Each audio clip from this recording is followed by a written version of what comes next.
Merci beaucoup. La parole est à Maxime Michelet pour le groupe UDR. Merci Monsieur le Président, Monsieur le Ministre.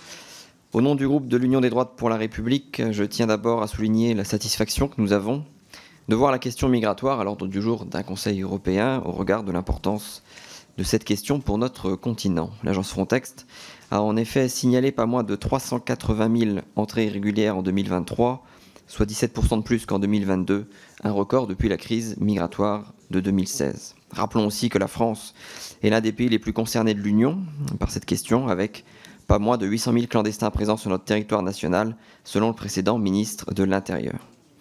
En mai 2024, une dizaine de pays ont appelé à travailler à l'externalisation de la gestion des flux migratoires. La France ne faisait pas partie de ces pays. Pourtant, nous retrouvons parmi ces signataires certains de vos alliés, Monsieur le Ministre, comme l'Estonie, et aussi, chers collègues du Nouveau Front Populaire, un gouvernement de gauche, le gouvernement socialiste du Danemark. Ces États appellent aujourd'hui à prendre exemple sur l'Italie, qui, à travers son protocole avec l'Albanie, a créé 2 centres d'accueil dans ce pays pour l'externalisation de sa politique de retour. Face à l'immigration clandestine, les solutions efficaces existent. Vous avez vous-même évoqué l'accord avec la Tunisie, je veux y ajouter l'accord avec l'Égypte et bien sûr l'accord italo-albanais. Nous savons sur cette question tout le poids qu'occupe l'Italie, tout spécifiquement grâce à l'entretien de relations bilatérales franches avec les pays d'origine et de transit, mais aussi grâce à la conclusion d'accords bilatéraux avec ces derniers qui lui permettent de s'imposer au sein des négociations européennes. Bien avant sa prise de fonction actuelle, Bruno Retailleau avait défendu la conclusion facilitée de ce type d'accord et Emmanuel Macron s'y était opposé.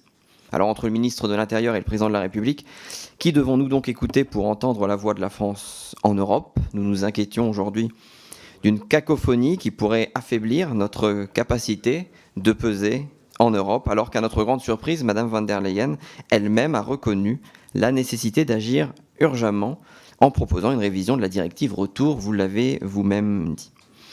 Alors, si Madame von der Leyen est convaincue, tout devient possible, pourrions-nous penser, mais nous restons sceptiques. Ainsi, Monsieur le Ministre, mes questions sont les suivantes.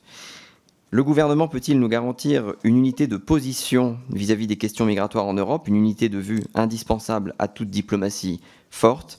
Et alors que le Conseil européen, alors que la présidente de la Commission, alors que plus de 10 États membres réfléchissent à l'externalisation du traitement de l'asile et du retour, quelle sera la position du gouvernement vis-à-vis du modèle proposé par l'Italie ? Je vous remercie. Merci beaucoup.